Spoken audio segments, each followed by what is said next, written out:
Hello, this is Marko Volk from www.houseinvestigations.com. Today we're going to teach you a few tricks that can save you up to 40% or more in the next 52 weeks of your utility bills. This is free advice. Get your pencil ready for the next 50 cost savings ideas. Lower the hot water temperature to 110 degrees. Your dishes and white clothes will still be clean. Insulate the hot water pipes in your basement or crawl space. Install a cheap programmable thermostat and set it to 60 degrees nights and 68 degrees days. Buy a sweater and some slippers. Move the thermostat to the center location of your home. This thermostat should not be near a fireplace, windows, kitchens, bathrooms, exterior walls. You do not want any drafts around this thermostat. Lock all house windows. Large window gaps should be filled with removable weather putty. If the windows are cracked, use duct tape. Put plastic up on old windows. Install all storms if you have them. Do not leave your AC window units in the windows. If they're too heavy, just leave them on the floor and put a tablecloth or vase on top. Remove the high-density filter, electric filter, or HEPA filter from your furnace. Big filters cause major pressure drops and restrict airflow, which costs you money. These filters basically choke the furnace. Use a regular, conventional, cheap filter and change it every 2 months. Turn off the furnace humidifier. These units waste water, and these units produce problematic moisture.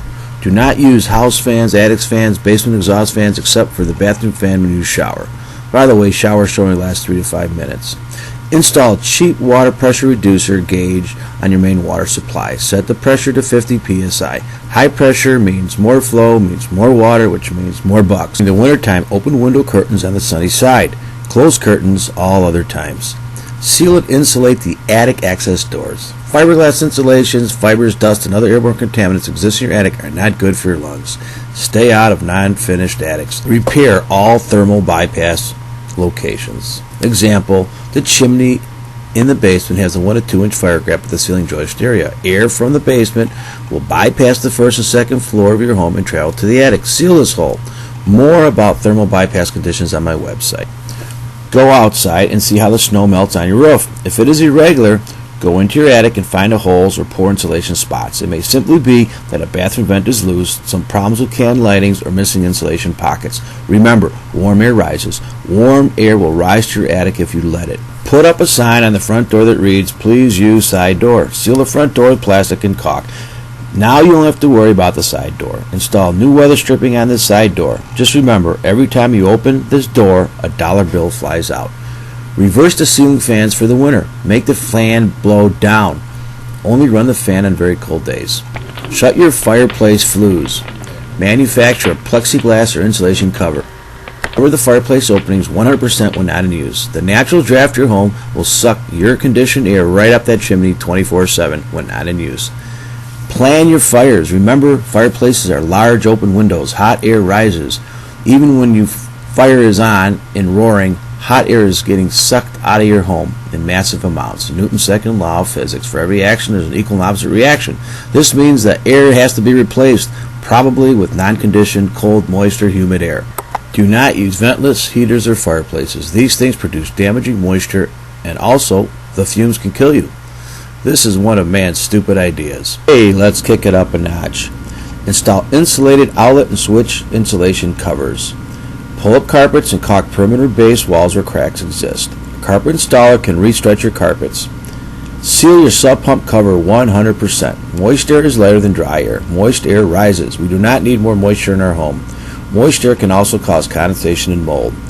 If you have a non-condensing dehumidifier, and I'm not going to mention any name brands, I recommend turning it off. These people call this the fan in the box. This contraption is simply a metal duct with a soundless fan that sucks conditioned air right out of your home. These units suck the heated and cooled and dehumidified air you just paid for right out of your basement. Additionally, they can cause depressurization conditions. This is a whole nother 5-minute video by itself. Seal up the ceiling joist cavities in your attic areas. These are also thermal bypass areas. Seal up all basement band joist pockets. This is the upper exterior basement wall areas. It looks like a small pocket or shelf. Insulate these band joist areas with non-vapor barrier insulation. Ceiling can lights are major heat losers. They can also produce ice dams. Replace can lights with new can lights that have less heat loss. Buy low watt or high efficient light bulbs. Do not leave lights on. Forget about the exterior holiday lights. Let your neighbors light up the street. Adjust the temperature settings on your refrigerator and freezer for the winter. Get rid of the second freezer and second refrigerator. You don't need them. Clean the dryer vent. The dryer vent should not be more than 25 feet long, minus 5 feet for each 90-degree bend, and minus 2.5 feet for each 45-degree. If it's longer, you will definitely have longer drying times. That costs money. Set your dishwasher to air dry only. Seal up the third floor if it's not being used. Hot air will rise. During the winter, shut down the third floor, close porches or sunroom, Florida rooms, greenhouse, and any similar type room.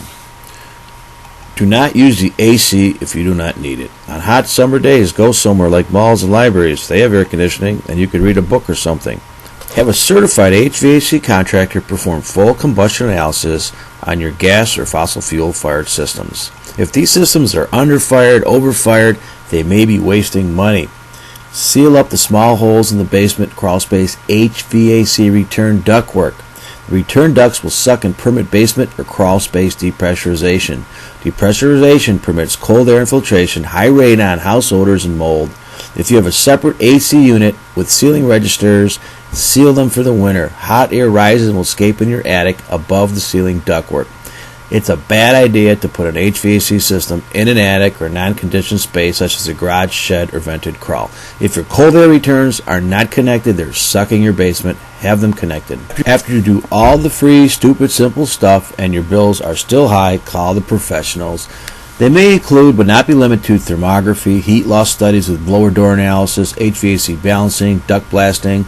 You may need to add insulation, replace windows and doors, replace old and not efficient appliances, maybe install high efficient HVAC or water heaters. Thank you. This is Marko Vogt from www.houseinvestigations.com. Please go to my website for more great ideas about your home.